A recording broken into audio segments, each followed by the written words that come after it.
Some new details on it as police just identified this victim behind me. That's 19-year-old Nadia Perkins of Montgomery. I love my sister so much. Last time I talked to my sister was on Monday. We had a FaceTime call. She was supposed to go to Chicago with me. My birthday is at the end of the month.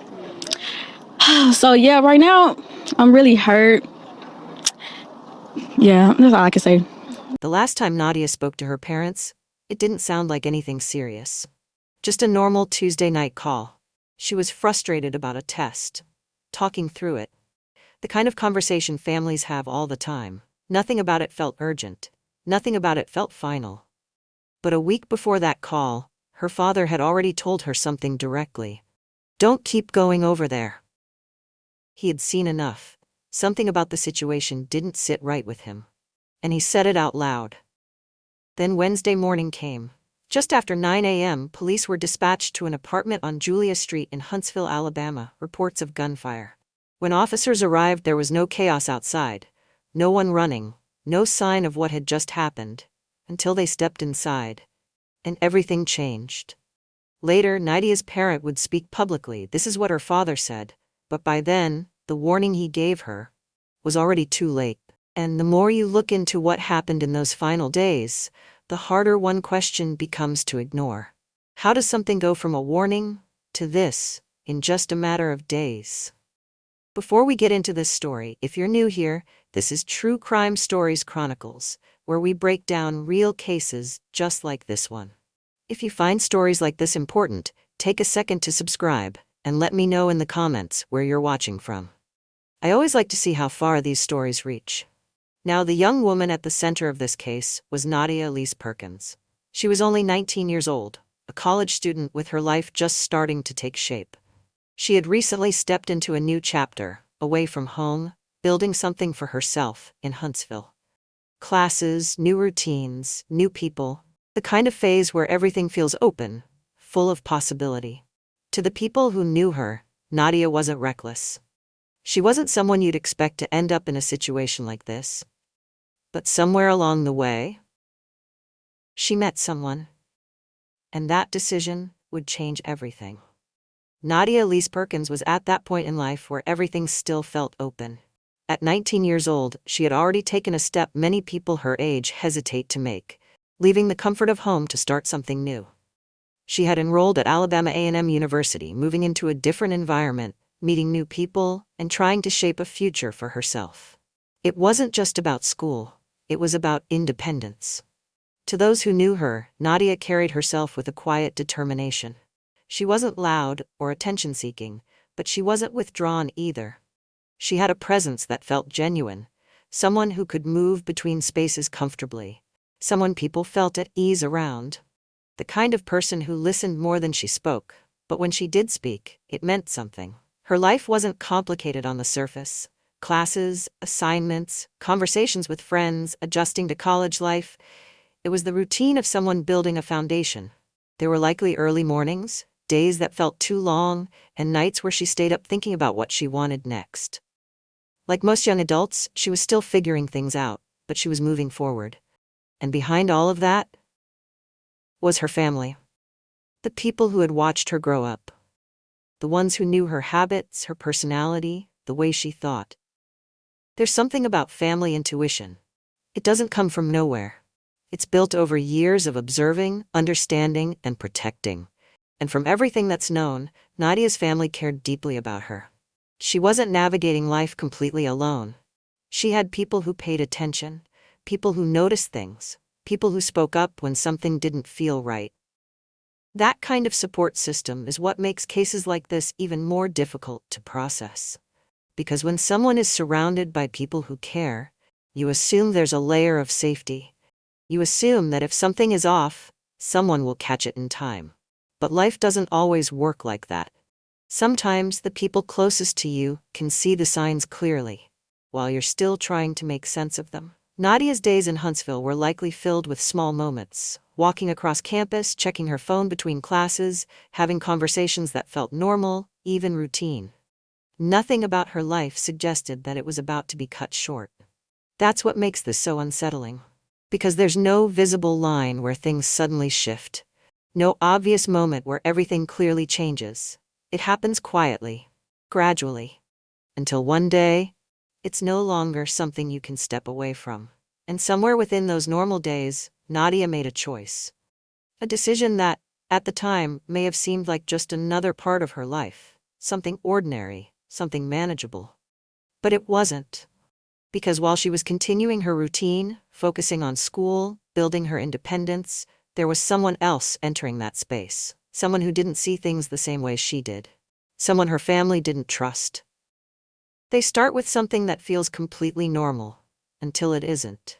And in Nadia's case, there was one decision she made that would change everything. At some point after settling into life in Huntsville, Nadia met him. Ahmad Khalil Barney. He was 20 years old, close enough in age that on the surface, nothing about the connection would raise immediate concern. In a college environment, meeting someone new happens almost effortlessly. Through mutual circles, shared spaces, or simple conversation, people cross paths every day. And most of the time, those interactions come and go without consequence. But this one didn't. There's no detailed public account explaining exactly how they met, but what is clear is that he became part of her life quickly enough for people around her to notice. And at first, there was nothing that stood out as alarming. He wasn't a stranger in the sense that felt distant or unfamiliar. He was someone within reach, someone she interacted with directly. For Nadia, this likely started as just another connection, someone to talk to, spend time with, get to know. At 19, forming new relationships is part of the experience. You meet people, you learn who they are, and sometimes you let them get closer than others. And from the outside, it may have looked normal. Two young people, around the same age, spending time together. Nothing unusual. But what appears normal at the beginning doesn't always stay that way. Because as time went on, something about him didn't sit right with the people closest to her. It's not always one obvious moment. Sometimes it's small things, the way someone speaks, the way they react, the way they carry themselves when things don't go their way. Details that are easy to overlook if you're the one involved, but harder to ignore if you're watching from the outside. For Nadia, she was inside that situation, experiencing it directly, forming her own understanding of who he was. But her family wasn't seeing it through the same lens. They weren't attached in the same way. They weren't trying to make sense of his behavior. They were simply observing it.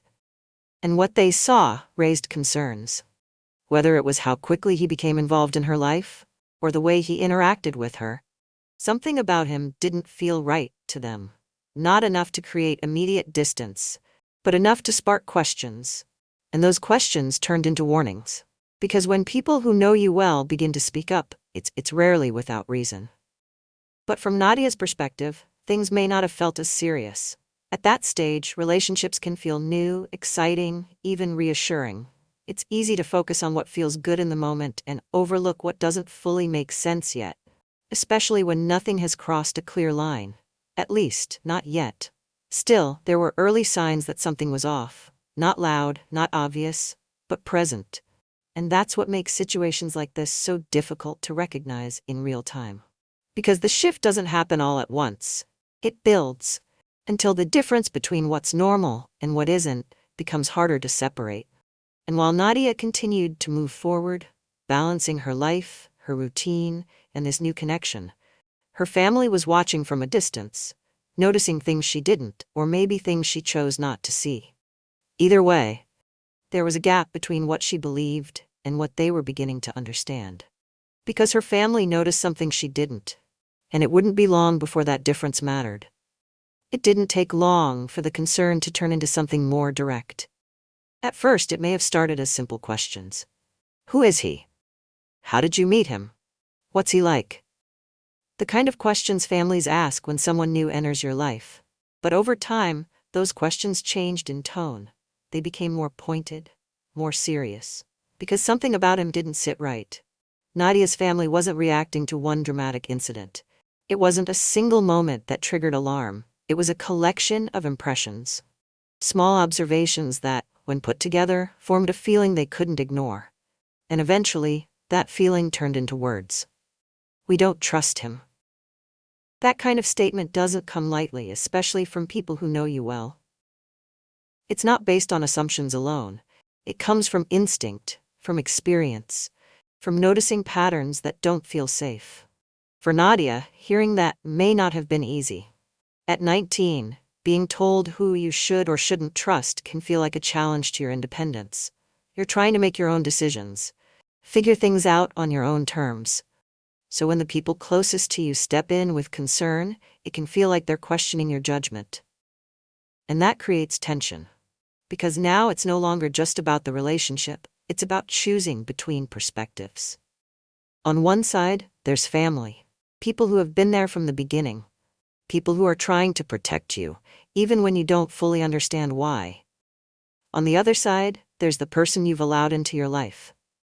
Someone you've spent time with. Someone you've formed your own opinion about. And when those two sides don't agree, it creates conflict. There's no detailed public record of exactly how Nadia responded in those conversations, but situations like this often follow a familiar pattern. A person may feel torn, part of them hearing the warning, another part wanting to believe that everything is fine. Because admitting that something is wrong means confronting a difficult truth. It means stepping back. It means changing direction. And that's not always easy. So instead, many people try to balance both sides. They listen, but they don't act. They consider the concern, but they don't fully accept it. And in that space, uncertainty grows. Because while these conversations were happening, while concerns were being raised and decisions were still being weighed, events were already moving forward. Quietly, without pause. And the distance between what her family feared and what would actually happen was getting smaller. Because what they didn't know was how little time she had left. After the warning, something shifted. Not in a way that was obvious to everyone, but enough that the tone of the relationship began to change. What once felt like a normal connection started to carry tension beneath the surface. Conversations that may have once been easy became strained. There's no detailed public record of every interaction between Nadia and Ahmad Khalil Barney, but based on the outcome and how quickly things escalated, it's clear that something in that dynamic was no longer stable. Because relationships don't suddenly jump to violence without warning signs. There are stages. And in many cases, those stages involve control, pressure, and emotional shifts that become harder to manage over time. For Nadia, this likely meant navigating a situation that no longer felt as simple as it once did. What may have started as a connection built on interest or curiosity had now turned into something more complicated, more unpredictable, and possibly more intense. Arguments may have become more frequent, not necessarily loud or dramatic every time, but persistent. The kind of disagreements that don't resolve cleanly, the kind that leave tension behind, even after the conversation ends. And when those arguments repeat, they start to reshape how both people interact. There's less patience, less understanding, more reaction. At some point, the balance shifts. One person begins to take more control over conversations, over decisions, over how the other person responds. And when that control is challenged, the reaction isn't calm. It's immediate. And that's where things begin to feel different. And by the time it reaches a critical point, the situation already feels familiar. There's also another factor, emotional attachment. Even when things become difficult, there's still a connection. There are still moments that feel normal or even good. And those moments can make it harder to walk away, especially when there's uncertainty about what's really going on. For Nadia, she may have been trying to make sense of that balance. Trying to decide what mattered more, the concerns she had been told or the reality she was experiencing. But somewhere in that process, things were no longer under control. And one of the clearest signs of that is how communication changes during conflict. Instead of resolution, conversations become confrontations. Instead of understanding, there's pressure. And instead of clarity, there's confusion. For Nadia, whatever was happening in those final days didn't exist in isolation. It was part of a pattern that had already begun to form, a pattern her family had noticed early on. By the time those final days arrived, something had already shifted between them. The tension that had been building wasn't sitting quietly anymore. It was closer to the surface, harder to ignore, and impossible to manage the way it had been before. Whatever balance Nadia had been trying to hold on to was starting to slip. We don't have a full public account of every word that was said between her and Ahmad Khalil Barney in those last hours. But what is clear is that something happened, something serious enough to push the situation beyond what it had been before.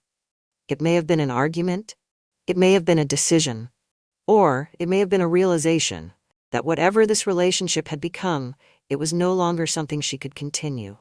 Because at some point, there was a shift in her behavior. A shift that suggested she may have been pulling away. And when one person begins to step back, especially in a situation already filled with tension, the reaction from the other side can be immediate, unpredictable, and intense.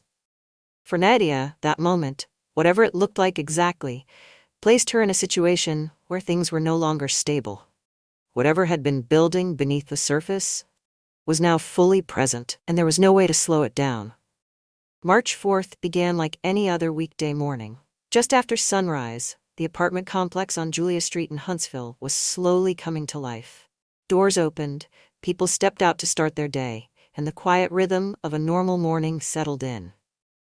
Nothing about it suggested that, within a short span of time, everything would change. Inside one of those apartments, Nadia Elise Perkins was there. 19 years old, a college student who, just hours earlier, was still part of that normal routine, living her life, moving through her day like anyone else. But whatever had been building in the days leading up to this moment had not gone away. It had followed her into that morning. Sometime before 9 a.m., the situation inside that apartment reached a point it couldn't return from. There were no witnesses inside the room, no one standing nearby to interrupt what was unfolding. Just two people, in a space that had suddenly become isolated from everything outside of it. And then, a sound, sharp out of place, not something you expect to hear in the middle of an ordinary morning. At first, it wasn't immediately understood for what it was. In environments like that, people hesitate. They question what they've heard. They try to explain it away. But then came another sound. And this time, there was no confusion. Something was wrong. Inside that apartment, Nadia had been shot. The moment itself happened quickly. Too quickly for any reaction that could have changed the outcome. There was no extended struggle that carried into the open, no visible warning to the people nearby. Just a sudden act that ended everything. And then, just as quickly as it began, silence. Outside, the world continued for a few seconds longer, unaware of what had just happened. But that silence didn't last. Within minutes, concern began to spread among those who had heard something they couldn't ignore. A call was made. 911. The voice on the other end wasn't certain of every detail, but they knew enough. They had heard something that didn't belong. They believed someone had been hurt, and they needed help to come immediately. Emergency responders were dispatched, arriving at the apartment complex shortly after. From the outside, nothing appeared chaotic. No crowd had formed, no one was shouting. But there was a stillness that didn't match the time of day. Officers moved toward the apartment. The door wasn't fully closed. Inside, the scene was clear. Nadia was unresponsive. There was no sign of movement, no indication that help had arrived in time to change anything. The reality of the situation set in quickly. She had already died. At just 19 years old, her life had ended inside that apartment, in a moment that lasted only seconds, but carried consequences that would reach far beyond that room. Outside, the response began to grow. More officers arrived. The area was secured. People who had been going about their day were now watching, trying to understand what had happened just steps away from them. But at that point, the focus had already shifted, because whoever was responsible was no longer there. Time became critical. Every minute that passed created more distance, more uncertainty. And as authorities began to process what they had found, one thing became clear almost immediately. This was not an accident. This was not something that could be explained away. It was intentional. And the person responsible was now somewhere outside that apartment complex. The same morning that had started like any other had now become the beginning of a homicide investigation. But for Nadia, there were no more mornings, no more routines, no more chances to step away from the situation that had been building around her. Everything she had been working toward, her education, her independence, her future, ended in that one moment. And as officers spoke with people connected to her, those who understood her routine, her recent interactions, and who she had been spending time with, a name began to surface. Ahmad Khalil Barney. 20 years old. Someone who had been part of her life in the days leading up to March 4th. Given the circumstances, his connection to Nadia immediately placed him at the center of the investigation. And when officers attempted to locate him, there was a problem. He was nowhere to be found. He wasn't at the apartment, he wasn't nearby, and he wasn't responding. That absence changed everything. Because when someone connected to a homicide cannot be located, the situation escalates quickly. What might have started as a developing case now became urgent. Law enforcement began actively searching for him. Information was shared, alerts were issued. Officers worked to track his movements, trying to determine where he had gone after leaving that apartment. Every lead mattered. Every possible location had to be considered, because time was no longer on their side. The longer he remained unaccounted for, the greater the uncertainty became, not just about his location, but about what he might do next. And that's the moment the case shifted from investigation to pursuit. The quiet apartment complex was no longer just the scene of a crime. It was now the starting point of a manhunt. A search that extended beyond that street, beyond that immediate area, into a wider effort to locate someone believed to be responsible for taking a life. And in that moment, there was no ambiguity left, no uncertainty about the seriousness of the situation. Ahmad Khalil Barney was no longer just a person of interest. He was now a wanted man. It didn't take long before the search came to an end. Authorities were able to locate Ahmad Khalil Barney and take him into custody. The details surrounding exactly where he was found or how the arrest unfolded have not been widely detailed publicly, but what mattered most was that he was no longer out there. The person at the center of the case was now in custody. And with that, the immediate urgency of the manhunt was over. But for Nadia's family, nothing about this felt resolved. An arrest doesn't reverse what happened. It doesn't bring back the person they lost. It doesn't undo the moments leading up to that morning. Instead, it marks the beginning of a different kind of process, one that involves courtrooms, legal proceedings, and a long path toward accountability. Outside of that process, the impact of Nadia's death spread quickly through her community. At Alabama A&M University, where she had been a student, the loss was deeply felt. Classmates, peers, and those who had crossed paths with her were left trying to understand how someone so young, so early in her journey, could be gone just like that. The routine of daily life continued, but with a gap that couldn't be ignored. For her family, the loss was even more personal. They had seen something was wrong. They had spoken up. They had tried to protect her in the only way they could, by warning her. And now they were left with the reality that those warnings had not been enough to change the outcome. That kind of loss carries questions that don't have easy answers, not just about what happened, but about what could have been different. At this point in the story, I want to pause and ask you something. What do you think really happened here? Do you believe Nadia saw the warning signs and chose to stay? Or do you think the situation escalated faster than anyone could have expected? Because cases like this aren't always as clear as they seem from the outside. Sometimes what looks obvious in hindsight doesn't feel that way in the moment. Let me know your thoughts in the comments. I read them, and I'm always interested in how different people see these situations. And if you've been following this story so far, take a second to like the video. It helps more people find cases like this, and keeps these stories from being forgotten. For someone like Nadia, she was balancing different perspectives. On one side, there were people who knew her well, who had seen enough to raise concern. On the other side, there was her own experience, what she felt, what she believed, what she thought she understood about the person in front of her. And when those two don't match, it creates doubt. Doubt can delay action.